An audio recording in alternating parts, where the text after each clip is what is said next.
Tanpa ilmu kan amal tuh ditolak. Tapi ilmu tanpa amal tetap sebagai ilmu. Makanya termasuk fadhailul ilmu itu bisa berdiri sendiri tanpa amal. Tapi kalau amal nggak bisa berdiri tanpa ilmu. Tanpa ilmu kan amal tuh ditolak. Tapi ilmu tanpa amal tetap sebagai ilmu. Makanya termasuk fadhailul ilmu itu bisa berdiri sendiri tanpa amal. Tapi kalau amal nggak bisa berdiri tanpa ilmu. Nggak, kamu tak latih iman secara benar. Betul ini. Saya nggak main-mainnya. Saya sampai ketemu Allah bertanggung jawab. Nggak tak latih. Iman sebenarnya hal yang mudah. Sangat mudah. 1 ditambah 1 itu berapa? 2. Kamu mengatakan 2 itu nunggu dikasih hadiah yang bedai apa enggak? Enggak. Lalu menunggu diancam apa enggak? Kalau udah bilang 2 tak bunuh. Enggak kan? Karena kebenaran yang absolut. Lah, Allah sebagai Tuhan itu kebenaran yang absolut apa enggak? Absolut. Sehingga harusnya Allah andaikan tidak bikin surga pun kita tetap bilang Allah Tuhan. Allah tidak nakut-nakuti dengan neraka pun kita tetap bilang Allah itu Tuhan. Dan yang mengajarkan bahwa Allah Tuhan yaitu Rasulullah Muhammad enggak perlu bawa mukjizat yang spektakuler. Sehingga mukjizat itu masalah. Makanya tidak ada imannya sahabat karena mukjizat. Abu Bakar iman dengan kesadaran, Umar iman dengan semua khiyarus sahabat, iman itu dengan kesadaran. Mukjizat itu hanya diminta orang-orang aneh-aneh, iku kafir-kafir elek, muni wa qalu lan nu'mina laka hatta tafjura lana minal ardi yambu'a. Jadi mukjizat itu diminta orang sing aneh-aneh, sing brengkel jero-jero. Terus ya itu tadi seperti tadi 1 tambah 1 berapa anak-anak? Ya sebetulnya 2, tapi kalau nggak dikasih papa tak jawab 5. Kalau kamu ingin iman masuk surga, utek kamu juga kok catek. Nanti ke swarga Gusti jenengan tak arani pangeran. Nah ora serah pangeran. Maka ini absurd, suatu yang absurd, yang buruk sekali. Sehingga orang-orang soleh pun soleh-soleh kayak kue ini kan soleh amatir. Orang-orang soleh amatir seperti ini itu masih nanti digojlok sama pangeran di mahsyar, ditanya begini sama Allah. Dan saya hafal hadis qudsinya.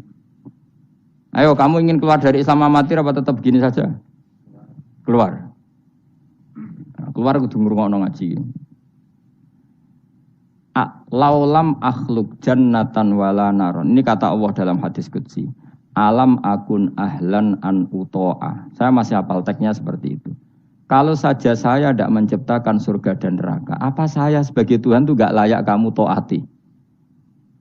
Jadi ketika orang-orang soleh amatir kayak kue ning dunya sujud Gusti, darane aku pangeran nggih Gusti. Opae napa? Swarga Gusti. Pas wis kowe pedi ape mlebu swarga pangeran takok, umpama aku ora gawe swarga, aku tetep arani pangeran ta ora? Terus kowe mulih Budi Gusti yo, mung daran jenengan pangeran itu yang penting swargane, mboten jenengane pangeran. Oh neraka kowe. Karena kita bilang 1 ditambah 1 saja 2 tanpa presentasi yang membedai atau yang uji memberi hadiah atau tidak. Karena kita bilang 2 hanya butuh kewarasan, apa? Nak kowe waras darani. Maka orang-orang pilihan itu malu kalau minta surga. Karena Allah tetap Tuhan. Andekan enggak menciptakan surga maupun neraka. Makanya andekan saya tidak menciptakan surga dan neraka, apakah saya tetap tidak Tuhan? Tentu tetap sebagai Tuhan. Di sini dibutuhkan iman yang kuat sehingga kita ada amatiran seperti ini. Ngapalo Quran yang mergono bonus umroh. Itu apa-apaan. Seneng Quran kok ngenteni rangsangan bonus. Kuliah gratis. Untuk jalur khusus. Itu apa-apaan. Kue gedeng yo keliru, wong Quran saiki berkah kok kue gedeng. Tapi kayak setuju goblok tak jamin. Kowe milih ndi? Goblok apa hasud? Pilihane loro tok. Nah, ra setuju hasud, setuju goblok. Ora terima goblok. Wong seneng Quran kok ngenteni rangsangan hadiah, seneng umroh. Quran itu kalamu kita, kalamu Robbi, ngendikane pangeran. Kok senenge ngenteni bonus ini apa-apa? Kampungan banget.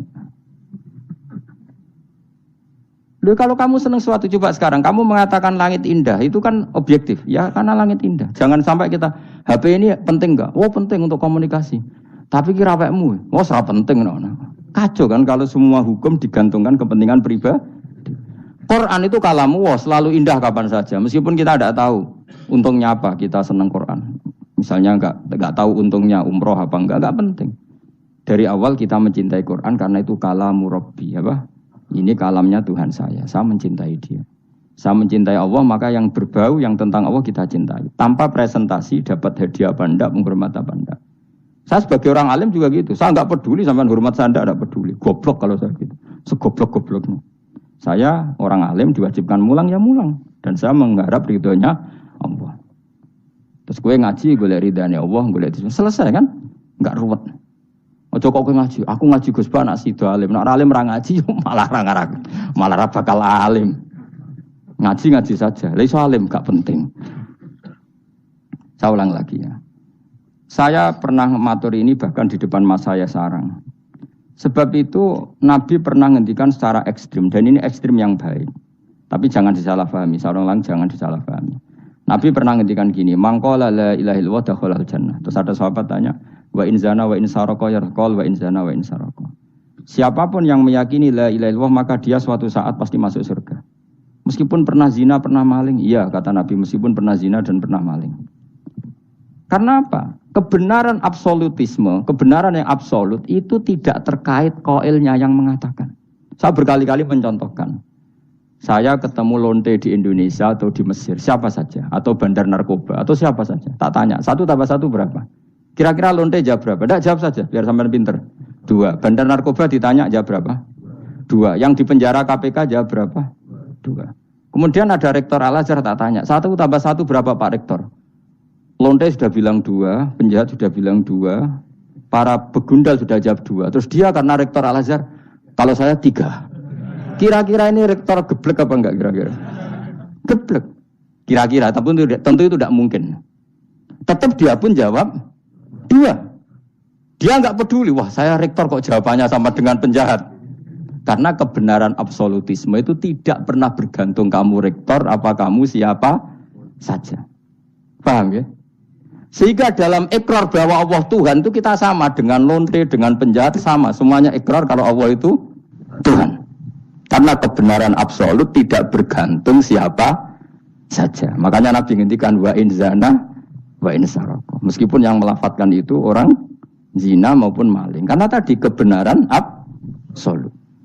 Kira-kira lonte kamu tanya, Lombok pedes enggak? Dia kira-kira enggak, tak jawab yang lucu-lucu biar otak sampean tuh waras. Makanya dimulai dari hal yang gampang-gampang saja. Lonte ditanya, Lombok ini pedas apa manis? Pedas. Penjahat yang ditahan KPK Pak Prabowo, Pak Jokowi, jawabnya sama. Jangan terus kubu sebelah jawab apa. Ya ada seperti ini. Karena kebenaran ini absolut. Yang di penjara KPK bilang Lombok itu pedas, yang penjara juga. Bukan kok gini, kata yang di penjara. Lombok apa? Kata ketua KPK apa? Pedas. Oh saya jawab manis. Saya akan dendam di penjara dia. Tidak bisa. Nah, aku yang Mustafa agak senang. Tetap tak arani Lombok itu pedas. Misalnya loh, ya senang Mustafa tak bully terus. Misalnya aku rasa senang Mustafa, terus dia ini jawab Lombok pedas. Apa saya terus muni manis? Hanya nuruti gak? Senang. Itu hebatnya Rasulullah. Ketika ngendikan masalah la ilaha illallah wa in zana wa in saraka. Tapi orang salah paham terus katanya, wah ini Islam melegitimasi zina, diasem ngono, ora ono ngono iku. Tekem gitu. Maksudnya Nabi itu kebenaran absolut itu enggak ada bedanya antara orang fasik dan orang soleh. Semuanya ikrar. Sekarang 1 ditambah 1, lonte ya bilang 2, pencopet ya bilang 2, pak polisi ya bilang 2, kubu sebelah ya bilang 2. Sekarang semua orang Islam sing fasik ya bilang Allah Tuhan, sing soleh bilang Allah Tuhan. Semuanya sama. Maka orang fasik pun dalam Islam enggak boleh kamu keluarkan dari Islam karena sama-sama bersaksi asyhadu alla ilaha illallah wa asyhadu anna muhammadar rasulullah. Mulane ahli sunnah berpendapat, berkeyakinan orang Islam apapun maksiatnya tetap tidak bisa dikeluarkan dari apa? Islam. Soal dosa ya dosa saja. Apa nak kowe terus dosa darani 1 tambah 1 5. Nak lonte muni 1 tambah 1 2 terus orang soleh aku tak bilang 3 biar tidak sama dengan lonte. Tidak bisa seperti itu. Maka harus dilatih terus kebenaran absolut. Maka saya bayangkan kalau saya Saya ulang lagi. Andai kan saya menyaksikan mukjizatnya Nabi memecah bulan, iman saya tidak tambah. Karena tanpa itu pun kadar kita imannya sudah full. Kenapa? Karena kebenaran Rasulullah sebagai Rasul adalah kebenaran yang absolut. Seperti saya meyakini 1 tambah 1, 2. Dikasih hadiah 1 juta itu tidak nambahi iman saya kalau 1 tambah 1, 2. Paham ya? Enggak tambah kan iman kamu. 1 tambah 1, 2. Terus kamu dikasih hadiah 1 juta. Kepercayaan kamu bahwa 1 tambah 1, 2 tambah apa enggak? Enggak kan? Karena kebenaran yang absolut. Nah itu yang dimaksud Sayyidina Ali ketika ngetikan lauku sifal khoto mastatu yaqinan. Umpama dunya iku aku semuka safah kabeh, imanku ora tambah. Ketika ditanya, apa Anda setelah di akhirat imannya tambah? Enggak, kata Sayyidina Ali. Apapun iman saya tidak tambah. Maksudnya tidak tambah karena kebenaran absolut. Siapapun yang mukmin secara benar itu imannya sudah 100%. Maka tidak akan tambah dengan hal-hal yang baru. Paham ya? Jelas. Kayak tadi 1 tambah 1 kamu jawab berapa? 2. Itu kebenaran itu kamu imani kan sudah full 100. Kemudian yang bedai kamu, yang nguji kamu, sudah kamu tak kasih 1 miliar, sudah kamu tak kasih umroh. Iman kamu 1 tambah 1, 2 tambah apa enggak? Enggak. Karena kebenaran absolut. Maka nanti setelah saya masuk surga tanya Allah, "Ha imanem tambah enggak setelah saya melihat surga?" Ya tetap Gusti, tetap engkau sebagai Tuhan yang hakiki. Lah seneng tambah lah niku tambah mergo kelon mau cara keren ngene soal ta. Nggih, nak rugen kita koi. Imanem tambah gak gen, mbok jabe. Mboten Gusti. Nak seneng tambah ge tambah lah Gusti riyen elek sakniki ayu lah. Tapi ya urusan seneng mawon, tapi nak imannya enggak perlu tambah karena tadi Allah Tuhan itu kebenaran yang absolut. Jelas nggih? Loh jelas tuh. Maka kebenaran yang absolut ini sebetulnya enggak perlu mukjizat. Maka mukjizat itu hanya diturunkan sesekali saja oleh Allah di semua nabi. Bahkan mukjizat sering menjadi problem karena tadi kalaupun diturunkan ada potensi dituduh sebagai sihir.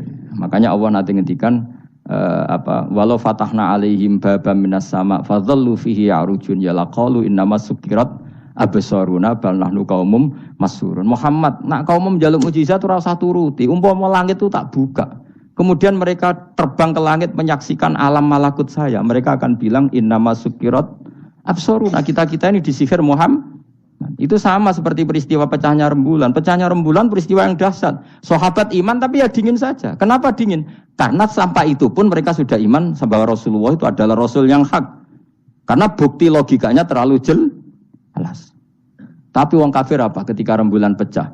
Iqtarobatis sa'atu wan syaqqal qamar wa iyyaru ayata yu'ridu wa yaqulu sikhrum mustamir. Tetap dikomentari itu sebagai sihir. Tapi sahabat sebelum bulan pecah sudah iman. Karena sahabat otaknya waras. Jelas ya? Jadi mukjizat itu tidak diperlukan sebetulnya. Maksudnya tidak diperlukan dalam konteks iman. Karena tanpa itu pun para sahabat, para khiyarun nas sudah iman. Makanya agama ini liqaumi yaqilun bagi yang punya akal. Bukan liqaumin sing yasyadunal mukjizat bagi kaum yang menyaksikan mukjizat. Waras ya? Jelas ya? Jelas ya? Mulane ke sebenarnya orang masar itu, aku mau swarga war kowe, mergo mau ijek takoki pangeran. Munggo aku ora gawe swarga, aku ijek pangeran ta ora. Terus kowe mikir sik. Bahaya. Berarti aku dadi pangeran mbok pikir sik, kecuali kowe tak kei swarga, kan tak takoki pangeran ngono piye. Itu ibarat Pak Guru tak jawab 2 asal kamu kasih hadiah. Ya, nah enggak tak katakan 3, itu utek. Allah tetap sebagai Tuhan meskipun enggak menciptakan surga maupun neraka. Karena ketuhanan Allah adalah absolut. Makanya Allah sering ngendikan dzalika bi anna Allaha huwal haqqu wa anna ma yad'una min dunihi wal batil wa anna Allaha huwal aliyyul kabir. Allah selalu punya sifat abadi bahwa Dia zat yang hak. Yang lain menolak Allah adalah barang batil. Hak akan selalu hak, enggak butuh pendukung, enggak butuh apa-apa. Karena hak itu berdiri sendiri. Makanya Allah mensifati dirinya Al-Hayyul Qayyum, yang berdiri sendiri. Jelas ya? Lah iman-iman kita ini iman-iman yang amatir. Pemenang ngaji kiai-kiai sing senengane ya cung yo pokoke maca istighfar swarga, istighosa swarga. Kamu jangan maksa saya ngaji seperti itu. Karena yang ngaji seperti itu sudah banyak. Atau ngaji model wong alim maksudnya. Ya tadi model ini. Makanya kena niru aku ya terus alim gitu. Bebo tenan ra ngerti pokoke ngono. Dan ulama seperti saya memang harus seperti itu karena kita ngajinya seperti itu. Saya baca ihya seperti itu, baca hikam seperti itu. Dari guru-guru saya, dari Mbah Mun bapak saya seperti itu. Makanya swarga itu dibuli-bulian mbek wali-wali. Ada wali yang tawani pangeran, "Jong, silahkan Bu swarga takokin, di surga bisa sholat Gusti saya." Iso ya. Oke kalau gitu. Karena gak iso mbayangno, nek mati dadi kawula kok ora sujud gak iso mbayangno wali-wali. Nek kowe kan gak kelon ora iso mbayangno. Uteke wis elek. Beda desain uteke wali wek. Ambek wong ngene-ngene iki beda banget ta beda biasa. Jadi uteke wali ku wis aneh. Jadi karena dia merasa gak bisa terpisah dari Tuhan, karena semua kebutuhannya tercukupi hanya oleh Tuhan, maka dia bayangkan, ning swarga ada enggak sesuatu yang saya kasihkan kepada Allah, saya dermakan, saya khidmatkan untuk Allah. Kalau swarga kok mau kelon, terus mangan, terus apa-apaan ini. Jadi masih apa ya? Makanya dia aneh, masuk surga itu masih asing. Sampai ketemu Allah, wujuhu yauma idzin nadhirah ila rabbiha nadhirah baru puas. Kalau kamu kan enggak surga, mlebu swarga glundeng ora takok sing duwe, terus golek widadari kelon mangan. Ya sudah seperti itu. Sampai ditakoki Allah iku ora paham, mergo iki sing duwe sapa wis pokoke ngono. Ya tapi ya lumayan lah sementing ning swarga. Tapi insyaallah yang jenis ini tidak ketemu saya juga agak ingin ketemu. Isen lah cara kalau tadi kan. Cara muru'ah harga diri ketemu jenis seperti ini. Ya tapi lumayan apa masih apa di surga. Itu yang disebut fa'ama apa yang ashabul yamin tu fi sidrim makhdud wa talhim mandud wa dilimam. Itu pokoknya pakanan semua wa ma'im masku bafaqiyatin katsira la maqtu'ati wala makan bar makan jima inna ansa'na gunna insya'a faja'alna gunna. Tapi kalau orang muqarrabin Allah itu enggak gambarkan nikmatnya muqarrabin. Fa'amma in kana minal muqarrabin farauhu. Dan karena semua kenikmatnya itu roh. Roh itu mala enaroat wala uduna samiat wala khatara ala qalbi basar. Dia nikmati di surga karena al-muqarrab, dekat sekali dengan Allah. Makanya di kitab-kitab wali itu banyak. Abdul Qasim Al-Junaidi, Abu Yazid tanya sama Allah, "Ya Allah, kenapa saya tidak melihat umat saya? Padahal Engkau berjanji umat saya yang mencintai saya masuk surga." Dijawab Allah, "Sebenarnya umat kamu di surga semua, tapi enggak ada yang ingin ketemu saya." Bareng didelok mau do kelon do wis to. Makanya kayaknya saya tidak ketemu sampean ini karena itu tadi itu. Jadi karena itu tadi orientasinya beda, Pak. Orientasinya. Tapi tetap swarga ya. Swarga. Mbahmu tapi milih. Kudu ngamal enak wis mbrono. Artinya sampean sepenting tak latih iman itu nganggo kalimat thayyibah. Iman itu kalimat thayyibah kira-kira logika yang terbangun secara benar. Sehingga dikalimatkan ya juga secara benar. Nah, disebut kalimatu haqqin 'alaiha nahya wa 'alaiha namut wa 'alaiha nub'astu wa biha nub'as. Kalimat yang memang kalimat yang absolut. Ya 1 ditambah 1 2 itu absolut. Ketuhanan Allah lebih dari itu, sangat-sangat absolut. Maka kalimat ini pula yang kita berani hidup juga kita berani mati. Dan insya Allah dengan kalimat itu pula kita nub'ats insyaallahu minal aminin. Ora kok sithik-sithik kalimat hamin swarga jalukamu mbahmu. Swarga ya jaluk kadang-kadang ae. Kula istighfar nggih jarang jaluk swarga. Ya kadang-kadang ae. Kita minta bahwa kalimat ini menjadi kalimat sing abadi. Sementing mati husnul khotimah. Dalam keadaan meyakini kalimat itu. Meskipun ya mau ke tetap walimu wali amatir mau. Gak apa-apa lah amatir lah nak wali. Ya tadi karena semua orang mukmin itu wali. Allahu waliyul ladzina aman. Engko nak wali tenan maknane waliyun ku kasihane pangeran. Nak ora wali tenan sing disakeni pangeran. Engko iso urip mergo disakeni napa? Ini penting saya utarakan. Sekarang tuh banyak orang yang enggak pernah ngaji khatam. Jadi senengane ku paket swarga. Al-hajjul mabrur laisa lahu jazaa'un illal jannah. Iku ngambil gaji BRI, anggerono wayai BRI, BNI ra, angger ben setor ning BRI al-hajjul mabrur la jazaa'un ilal. Kula nggih mun kaji ta ora tau dalil iku. Sing ora kelar kaji kan yo sak agem. Kula beberapa kali ngelepas tiang haji. Sakniki do ora jarang njaluk kula, mergo do mangkel ngono. Mergo kula anggere nglepas wong kaji ngeten. Kula niku termasuk wong jujur. Jujur banget kula nak bab ilmu. Mungkin perilaku saya jujur sampean, tapi nak ilmu jujur kula. Padahal wong mlebu swarga lewat amal, mbek ilmu cepet sing lewat ilmu. Amalan ora cukup nggo cepet-cepetan mlebu swarga. Tanpa ilmu kan amal tuh ditolak, tapi ilmu tanpa amal tetap sebagai ilmu. Makanya termasuk fadhailul ilmu itu bisa berdiri sendiri tanpa amal. Tapi kalau amal enggak bisa berdiri tanpa ilmu. Saya kalau ngelepas orang haji itu bilang gini, karena yang datang itu ya banyak yang enggak haji atau enggak mampu haji. Dia niki nak dongakno dadi kaji mabrur walese swarga. Sing mboten kelar kaji dongakno salate iku nggih mabrurah, salat sing ditampa nggih mlebu swarga. Sing ngrumat anak ikhlas nggih swarga. Sing kere ikhlas nggih swarga. Sing syukur mergo tanggane kaji meskipun ra kelar kaji tapi melok seneng koyo senenge sing haji nggih swarga. Mergo alamate wong mukmin seneng nak dulure seneng. Akhirnya sing kaji kan kecewa, perkarane ora fokus muji dekne. Mulane terus ra diundang meneh kan kira-kira gitu. Tapi aku malah beneran kan hisabku ringan.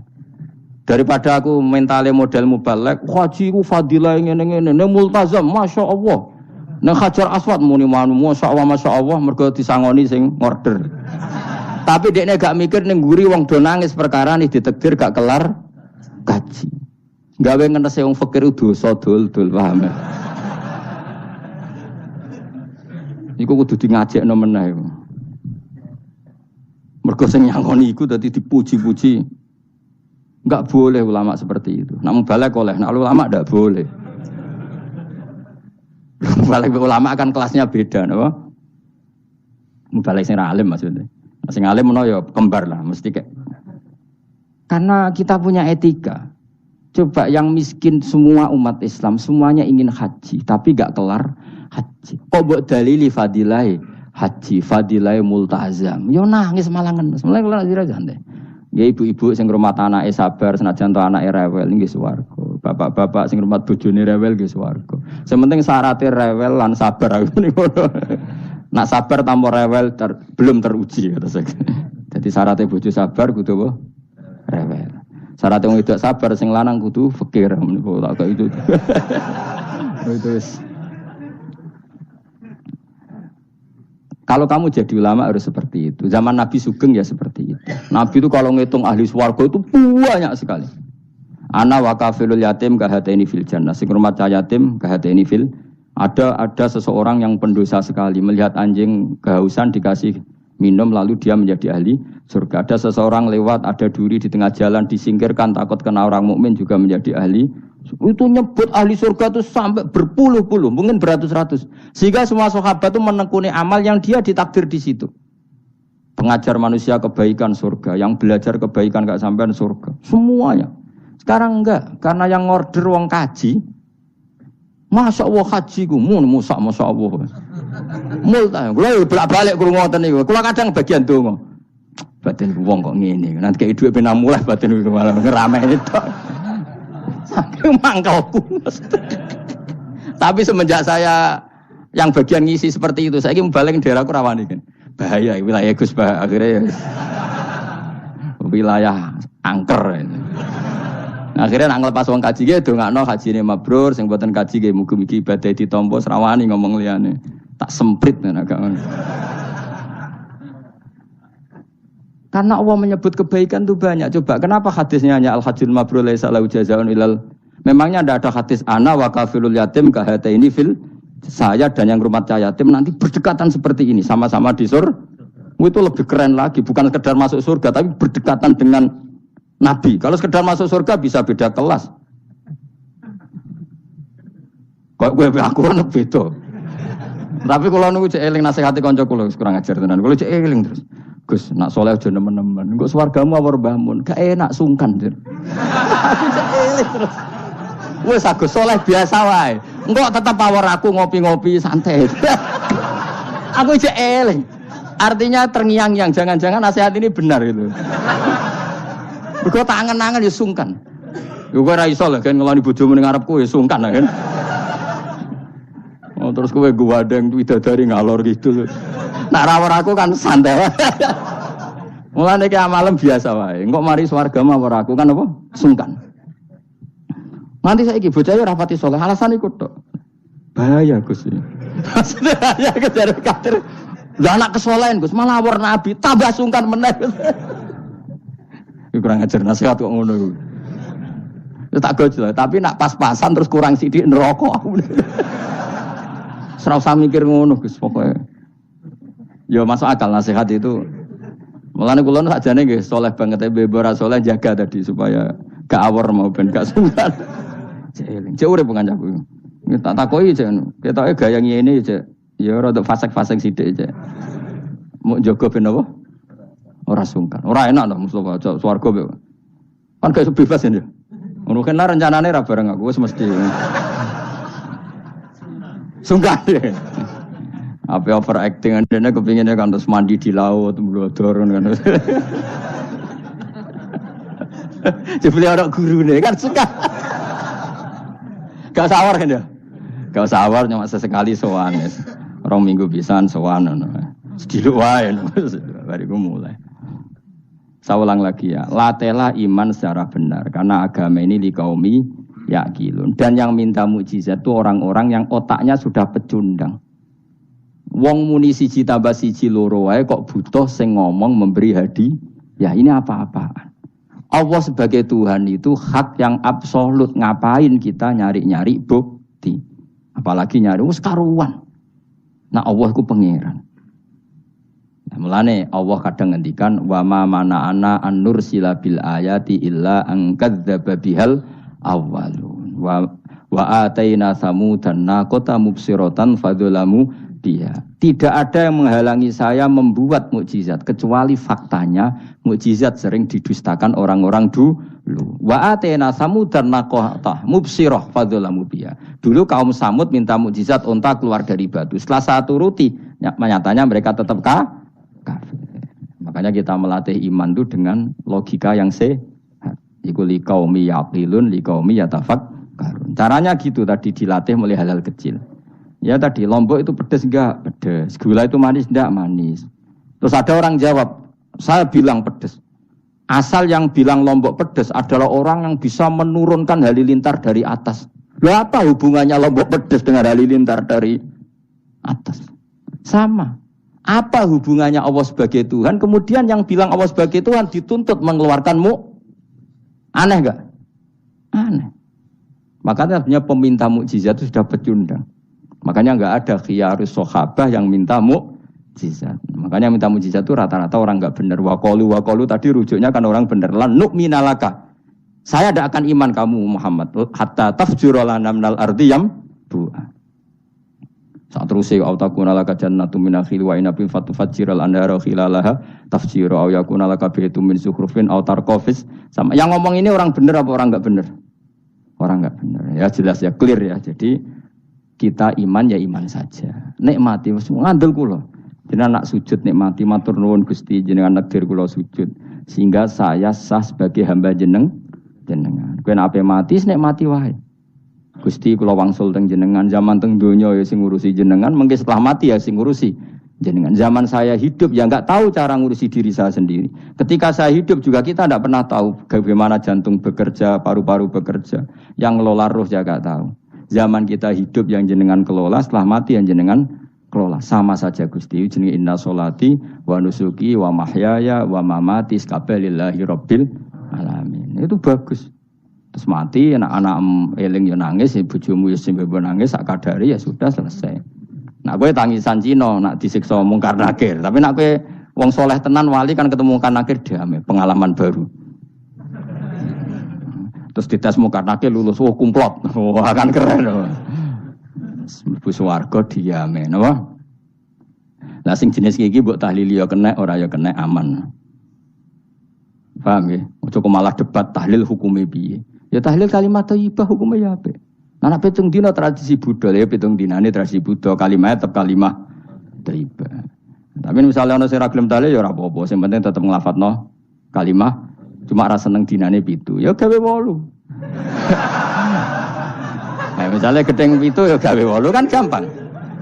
Nah gedeng 7 gedeng 8 ya gawe 1, sing penting ora anti kalimat thayyibah, mau anti modele.